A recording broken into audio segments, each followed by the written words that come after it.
Hello everyone, it's Anthony back with another YouTube video. It's been a while since I've done a bookish YouTube video, but I'm gonna do a fun one for the end of the year.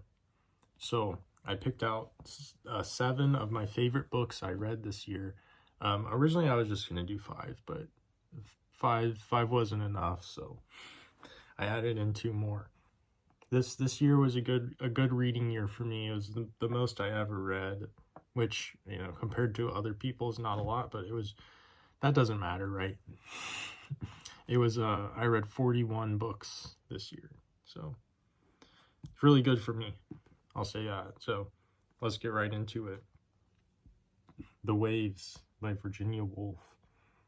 This is my most recently read book on here. I just finished this a couple days ago, and this book absolutely blew me out of the water with just the language that Woolf uses.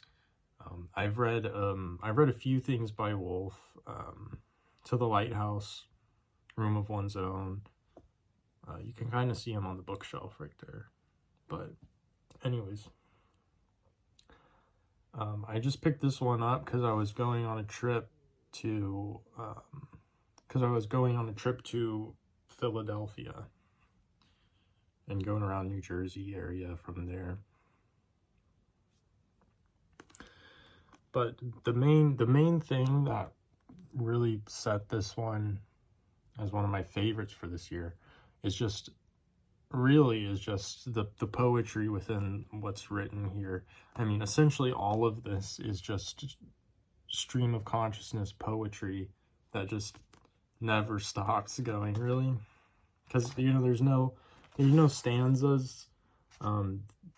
There are new indentations when new people speak and things like that, but there's not really chapters. There's not really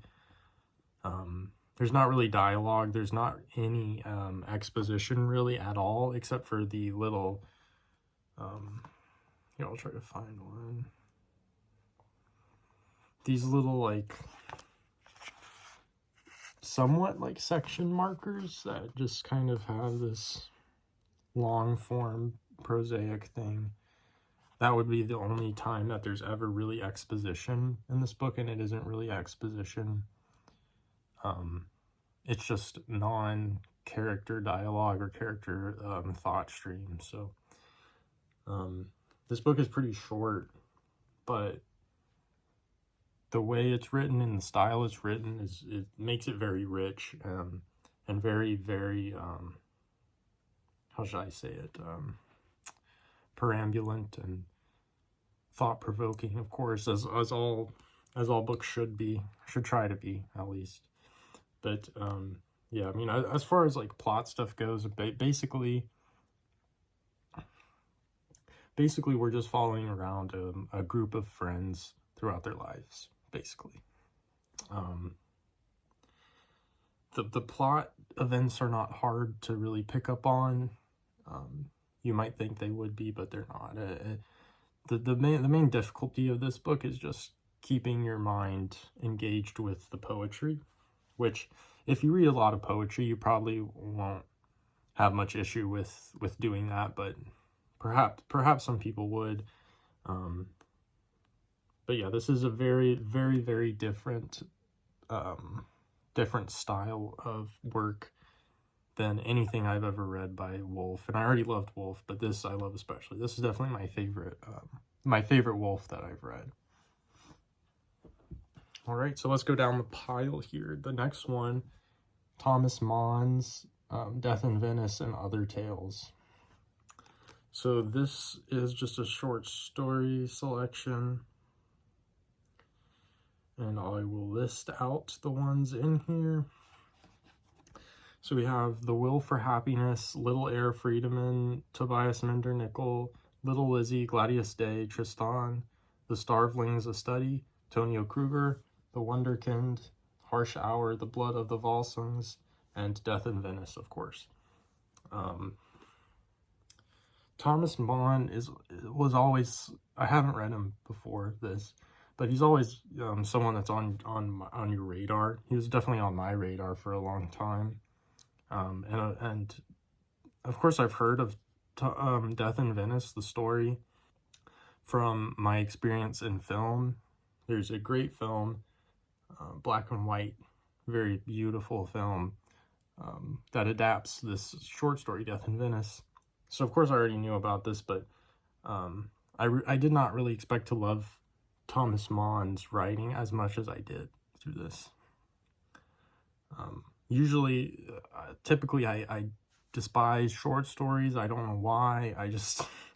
I have trouble getting into short stories. I have trouble immersing myself in short stories. I don't feel very grounded in anything because it all moves so fast. And also, you know, when I read books, for me personally, I don't really care too much about plot things. And a lot of short stories, I mean, what else are you going to write about in a short medium that conveys some truth about the world we live in? It kind of has to be plot driven, but not always. You know, Thomas Mann also illustrates that in some of these stories here. But I remember, I'm gonna try to find a passage that I really liked. I don't remember what story it's from. All right, this is from the short story called Harsh Hour. It's the very end of it, but I really love what it has to say about the act of creation. So this is a quote.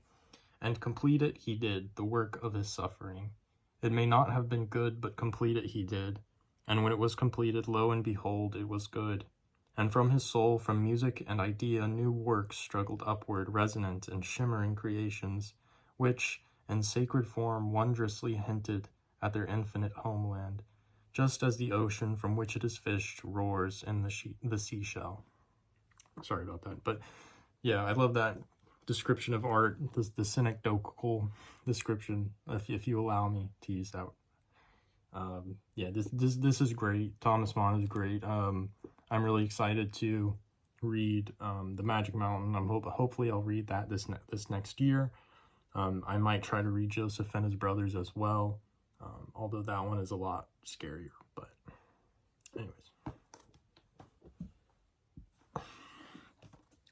all right, Plath's collected poems. Plath is my favorite poet. I was introduced to her through my high school English education, so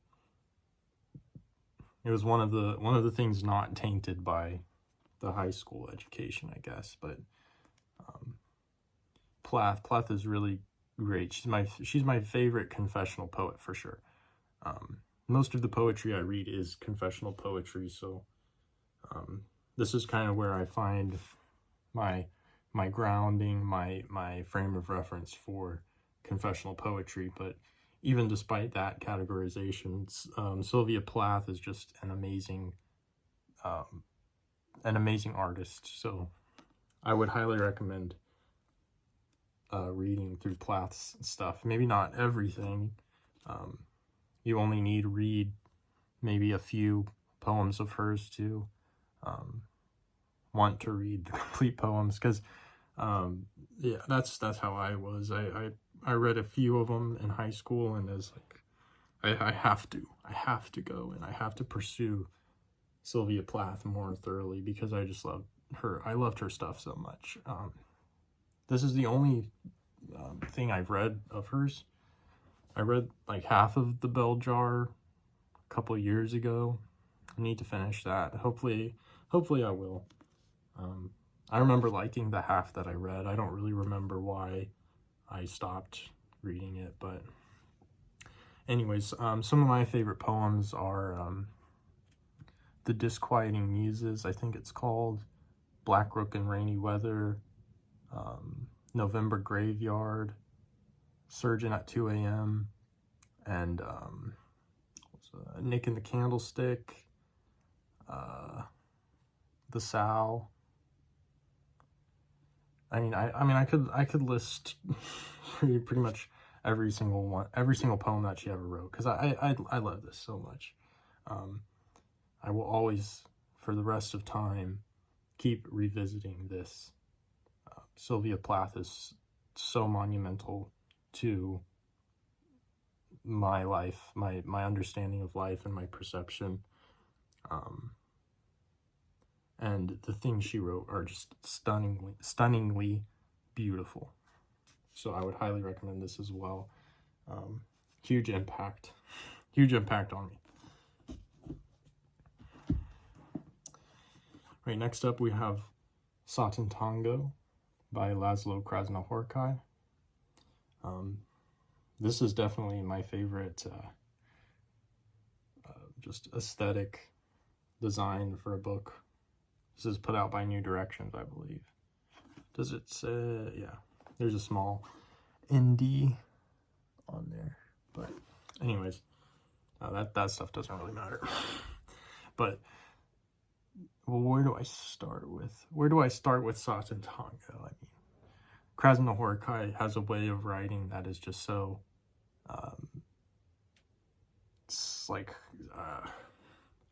I want to say like musical, and symphonic almost, in the way that he can just like tie in these ideas, these very nuanced, very detailed ideas, and weave them in between characters, many characters, and many different plot points of the story.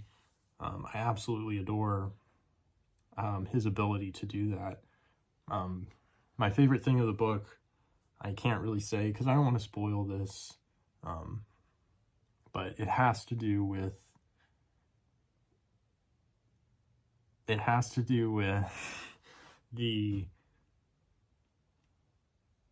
the narration. I don't want to give away too much, but it has to do with the narration. And that was by far my most favorite thing about this book. Of course, there are many amazing scenes with the cat, the ascent, the kid chasing around the two guys. Yeah, I mean, this is such a great book, and a great look at a life, a part of the world that I don't really see a lot of representation in the media of Hungary. I believe it's Hungary, right? Hungary. I do have the film adaptation of this by Bellatar. I haven't gotten around to it because I'm kind of scared. I'm kind of scared to watch an 8-hour film and give it my attention for 8 hours. It's something that I know I can do, but I'm scared to commit to it. But you know what? I ought to just say fuck it and do it. But yes, I mean, this book is amazing in the way that it tells a story in such a unique way, and that's really what I loved about this, and also the musings about morality, and right and wrong, and like the small town aspect of the small town setting of literature and film is just one of my absolute favorite things. So, yeah, Satantango by Laszlo Krasznahorkai. I'm hoping to read some of his other stuff. I hear most people say Melancholy of Resistance is their favorite by him, so I'd be really excited to get to that sometime, maybe next year. But up next, Dostoevsky's The Idiot. I read this over the summer, which is weird for me because I typically don't like to even think about Dostoevsky during the summer because I live in Texas. It gets obscenely hot here. And to even think about Dostoevsky, whom I think of as a wintry, sultry kind of writer in the summertime with the oppressive sun, it's just absurd. But nevertheless, I was drawn to this, and I read it in like a week. And this year I've also read Brothers K, but I liked this one a little bit more. But I don't want to go into like a comparison between those two. I'll just kind of focus on this for what it is. I will say though that Prince Myshkin, who is the main character of this novel, is my favorite Dostoevsky character by far. He is the titular idiot. He is the holy fool, the ascetic. He is the afflicted one. He is an amazing, amazing character. He is Jesus Christ. But not in like an overly pretentious or obnoxious way. And the fact that Dostoevsky was able to do that with a character, I think is really, really amazing. But, you know, what can I say about Dostoevsky being good that hasn't already been said? I mean, I'm sure if you're watching this video, you know who he is, and you've probably read one of his books. But this one is definitely my favorite one that I read this year. I mean, even just the opening, how he introduces these three pivotal characters on a train in November in the first frosts. It's absolutely, it's just absolutely gorgeous, and I love it. And this book never, the onslaught of plot developments and twists never stops in this book, and it's pretty big, but you know, it doesn't really feel like that because you never really want to put this down. One of my favorite scenes of Dostoevsky is that the dinner party scene in this with Natasya Filipovna and Prince Myshkin jumping into the fire. I mean, it's amazing, and the ending, I think the ending works perfectly. It's just such a good book, and I love it. Up next, Tarjei Vesaas, The Ice Palace. This is a sort of half poetic, half prosaic work. Mad props, as the kids say, to the translator. I don't know who translated this, actually. Elizabeth Rockan, something like that. But she managed to hold the poetry and translate it into English from the Norse very, very well. I loved it. Also, yeah, like look at this author photo. I mean, you got a cat on your shoulder. I mean, it's perfect. But the Ice Palace itself is essentially the story of two girls, the physical Ice Palace and the metaphysical Ice Palace. I don't want to say too much more without spoiling anything, but basically it's a story about grief told from the perspective of children. And Tarjei Vesaas does that in such an amazing way. I mean, it's genius to tell that, to explore those emotions through the perspectives of children. It makes so much sense, and he does it so well. The Ice Palace, the figurative Ice Palace and the actual place, I mean, are described in such a cosmically beautiful, cosmically ambivalent way, and he absolutely nails it. And the poetic sections in this are beautiful. I do love Tarjei Vesaas. I've read The Birds by him, and I've read The Hills Reply. I love both of those books. Hills Reply was even more poetic than this. Hills Reply was almost like in the same style as The Waves by Woolf was, but anyways, about the Ice Palace. It's amazing. It will set you on fire. It will dig into your brain and hatch younglings in there. Tarjei Vesaas. And then last but certainly not least, I saved the biggest one, and also the first one I read this year, coincidentally enough, Mason and Dixon. This year, I resolved to read through all of Thomas Pynchon's works. I have completed that challenge, read through everything from V to Bleeding Edge. I didn't read his short stories because I didn't hear great things about them, and I didn't want to taint my view of the author. But I read all of his major works, and I really loved them. But Mason and Dixon is definitely my favorite work of Pynchon's. I think, Gravity's Rainbow is good, for sure.